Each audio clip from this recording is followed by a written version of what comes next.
تنکحوا المشرکات حتی یؤمنن، اور اے مسلمانوں شرک والی عورتوں سے نکاح نہ کرو یہاں تک کہ وہ ایمان لے آئیں۔ مشرکہ عورت سے نکاح نہ کرو جب تک کہ وہ مسلمان نہ ہو جائیں، اس وقت تک ان سے نکاح جائز نہیں ہے تمہارا، چاہے کتنی خوبصورت ہو، کتنا ہی مال ہو، کتنی دولت ہو، کتنا ہی کچھ اس کے پاس موجود ہو، فرمایا جب تک مسلمان نہیں ہوتی اس سے نکاح نہ کرو، وہ مشرکہ ہے۔ وجہ کیا بنی؟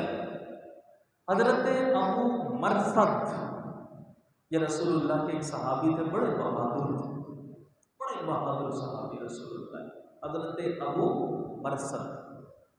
نبی کریم صلی اللہ تعالیٰ علیہ وسلم نے انہیں ایک مرتبہ مکہ بھیجا، فرمایا جاؤ مکہ۔ جب ہجرت کر کے رسول اللہ مدینہ آ گئے نا، تو مکہ میں جو مسلمان بیچارے کمزور ضعیف رہ گئے تھے، ہجرت نہ کر سکے، رسول اللہ نے انہیں بھیجا اور فرمایا کہ تم ایسا کرو، جو مسلمان ضعیف ہیں، کمزور ہیں بیچارے، ہجرت نہ کر سکے، تم مکہ جاؤ اور وہاں سے ان کو کسی طرح نکال کر لے آؤ۔ وہاں کے لوگ ظلم کرتے ہیں ان پر، مکے والے نا، کسی طرح لے آؤ ان کو نکال کر۔ حضرت ابو مرثد یہ مکہ پہنچے، مسلمان ہونے سے پہلے یہ مکہ میں رہتے تھے، اور ان کے اوپر ایک عورت جو مشرکہ تھی وہ عاشق تھی، جس کا نام تھا عناق۔ یہ عاشق تھی، اس کی بڑی حسین تھی، مالدار تھی، دولت تھی اس کے پاس، ان سے بڑی محبت کرتی تھی۔ اب وہ چونکہ اسلام سے پہلے کی باتیں تھیں، معاملات تھے، حضرت ابو مرثد ہجرت کر کے مدینہ چلے گئے، مسلمان ہو گئے، یہ وہیں رہ گئی، مشرکہ تھی۔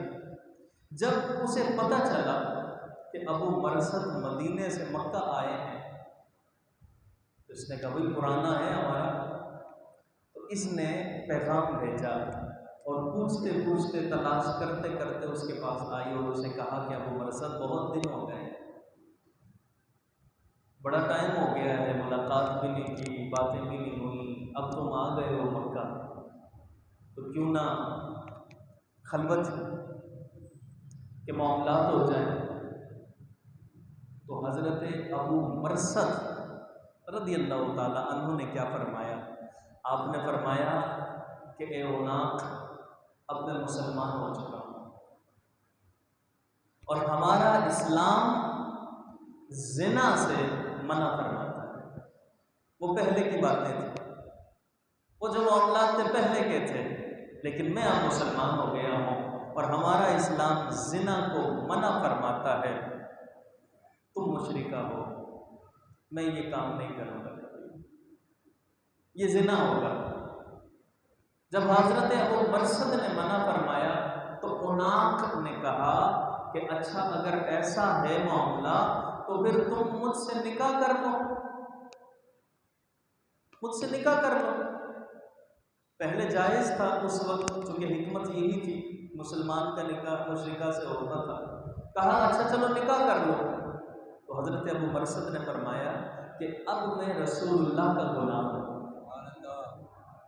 میں رسول اللہ کا غلام ہوں، میں مدینے جاؤں گا، اپنے آقا سے پوچھوں گا، اگر میرے آقا اجازت دیں گے تو پھر میں کوئی قدم اٹھاؤں گا، ورنہ میں نہیں کوئی کام کر سکتا۔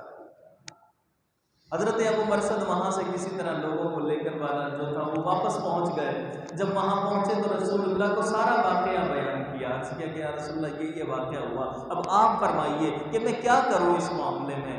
اس موقع پر اللہ نے یہ آیت کا جملہ نازل فرمایا، وَلَا تَنْكِحُوا، نکاح نہ کرنا، نکاح نہ کرنا، المشرکات، یعنی نکاح نہ کرنا کس سے؟ مشرکہ عورت سے، حتی یؤمن، یہاں تک کہ وہ ایمان لے آئے، یہاں تک کہ وہ مسلمان ہو جائے۔ پھر ایک دن کیا ہوا کہ ایک دن حضرت عبداللہ ابن رواحہ، یہ مدینے میں رہا کرتے تھے، ان کی ایک حبشیہ لونڈی تھی، ان کی حبشیہ لونڈی تھی ایک۔ حضرت عبداللہ ابن رواحہ نے اس حبشیہ لونڈی کی کسی غلطی پر غصے میں آ کر انہیں تھپڑ مار دیا۔ بعد میں افسوس ہوا، شرمندگی ہوئی کہ یہ میں نے کیا کر دیا، لونڈی کو مار دیا میں نے تھپڑ۔ رسول اللہ صلی اللہ علیہ وسلم کی بارگاہ میں چلے گئے اور جا کر کہا کہ یا رسول اللہ، میرے ساتھ مجھ سے یہ معاملہ ہو گیا ہے، میں نے اس لونڈی کو تھپڑ مار دیا ہے، میں کیا کروں؟ حضور نے فرمایا وہ کیسی ہے؟ رسول اللہ نے پوچھا وہ لونڈی کیسی ہے؟ عرض کرنے لگے کہ اللہ کے نبی وہ توحید کو ماننے والی ہے، مسلمان ہے، توحید پر ایمان ہے اس کا، رسالت کو بھی مانتی ہے، آپ کو بھی مانتی ہے رسول اللہ، توحید و رسالت کے مان، نمازی بھی ہے اللہ کے نبی، روزے دار بھی ہے، وہ حبشیہ ہے، لونڈی ہے میری۔ رسول اللہ نے جب یہ سنا تو حضور علیہ الصلوۃ والسلام نے فرمایا کہ اے عبداللہ، ارے وہ تو مومنہ ہے، وہ تو مومنہ ہے۔ عرض کیا کہ اللہ کے نبی اگر وہ ایسی ہے تو خدا کی قسم میں اس کو آزاد کروں گا اور آزاد کر کے میں اس سے نکاح کروں گا۔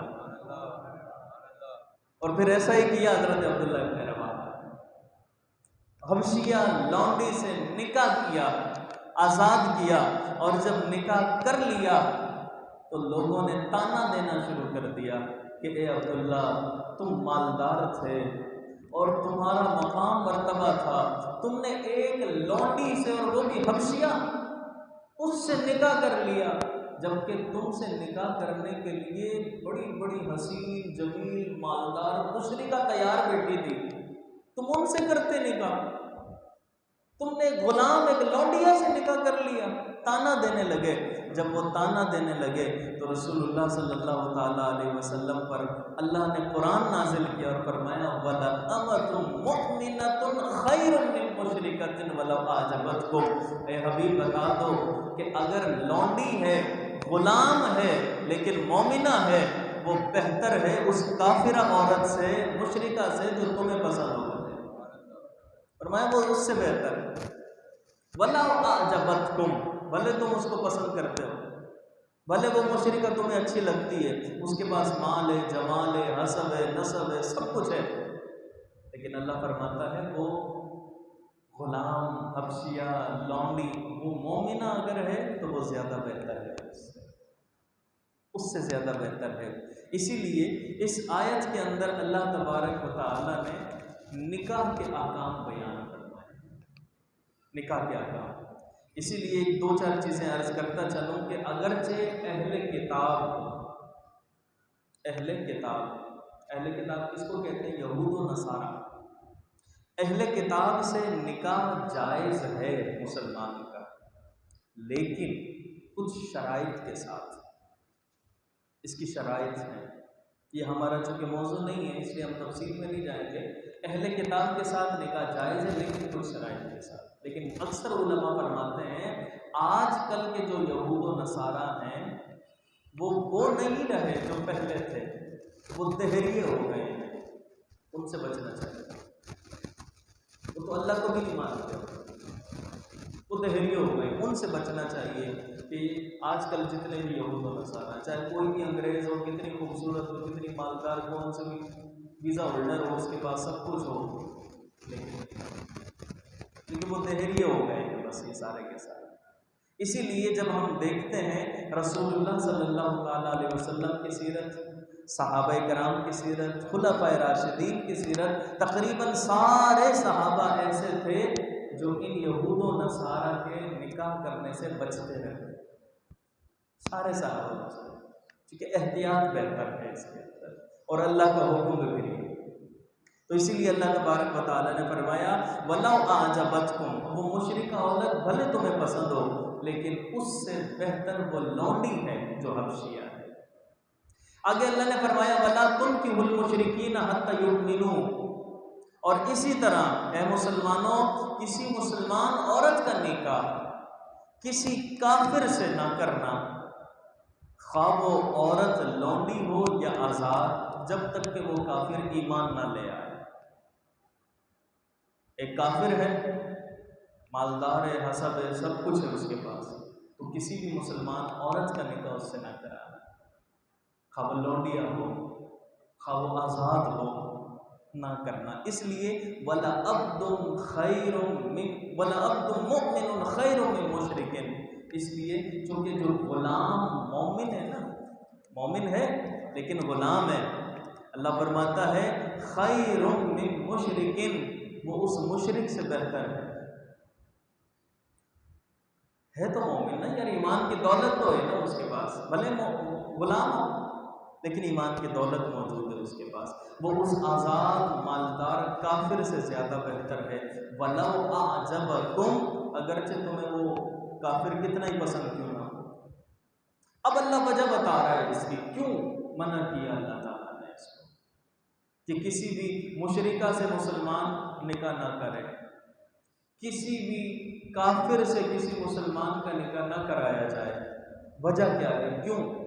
اولئک یدعون الی النار، اللہ فرماتا ہے اس وجہ سے چونکہ یہ کفار جو ہیں یہ جہنم کی طرف مل مل کر تمہیں رغبت دیں گے، جہنم کی طرف لے کر جائیں گے تمہیں، جب بھی تم سے ملیں گے تو تم سے مل مل کر کفر کی طرف رغبت دیں گے، بھئی آ جاؤ اس طرف، چھوڑ دو دین۔ خاص طور پر وہ کفار جو اپنے کو مسلمان کہتے ہیں لیکن دل میں کفر ہے، خاص طور پہ ان سے بچنا، جیسے مرزائی، قادیانی، رافضی، یہ بھی کافر ہے، بظاہر اپنے آپ کو مسلمان کہتے ہیں لیکن ہیں کافر، اور یہ کھلے کافروں سے زیادہ خطرناک ہے، کھلے کافروں سے زیادہ خطرناک ہے۔ میں نے آج تک اتنا سنا اور مجھے بڑی حیرت ہوئی کہ باہر کے ممالک کے اندر ان کا اتنا نیٹ ورک مضبوط ہے کہ وہاں پتہ ہی نہیں چلتا معاملہ کیا ہے، اور بہت سے لوگ جو ہیں وہ اپنی لڑکیاں بھی دے دیتے ہیں ان کو، ان کے نکاح میں لڑکوں کے بہت سے لے بھی دیتے ہیں، کوئی احتیاط نہیں، کوئی پتہ نہیں، اور پھر اس کا نتیجہ کیا نکلتا ہے، خود بھی بے دین ہو جاتے ہیں، اولادوں کو بھی بے دین کر دیتے ہیں۔ میرے خود سامنے ایک کیس ایسا آیا جس نے آ کر خود مجھے بتایا، جب باہر رہتا تھا وہ، اس نے خود ذکر کیا میرے ساتھ کہ مجھ سے یہ دھوکہ ہوا ہے، تو اللہ بچائے ان سے، یہ بڑے ہی خطرناک ہیں یہ اسلام کے دشمن، مرزائی، قادیانی، یہ بڑے خطرناک ہیں، تو اللہ تبارک و تعالیٰ ان سے بچائے۔ اسی لیے اللہ نے منع فرمایا اولئک یدعون الی النار، وہ تمہیں جہنم کی طرف لے کر جاتے ہیں، جہنم کی طرف بلاتے ہیں، لیکن واللہ یدعو الی الجنۃ والمغفرہ، اور اللہ تعالیٰ تمہیں جنت اور مغفرت کی طرف بلا رہا ہے، اللہ بلاتا ہے تمہیں جنت کی طرف، کہا ان پر عمل کرو جنت میں چلے جاؤ گے، والمغفرہ، اور مغفرت کی طرف، بخشش کی طرف اللہ بلاتا ہے، بِإِذْنِهِ، اللہ اپنا ارادہ کرم سے بلا رہا ہے تمہیں، اللہ تعالیٰ اپنے ارادہ کرم سے بلا رہا ہے، وَيُبَيِّنُ آيَاتِهِ لِلنَّاسِ، اور اللہ تبارک و تعالیٰ اپنی یہ آیتیں لوگوں کے لیے وضاحت کر رہا ہے، بیان فرما رہا ہے، کیوں؟ لَعَلَّكُمْ يَتَذَكَّرُونَ، اس لیے کہ وہ نصیحت پکڑیں، تاکہ وہ سبق سیکھیں ان چیزوں سے۔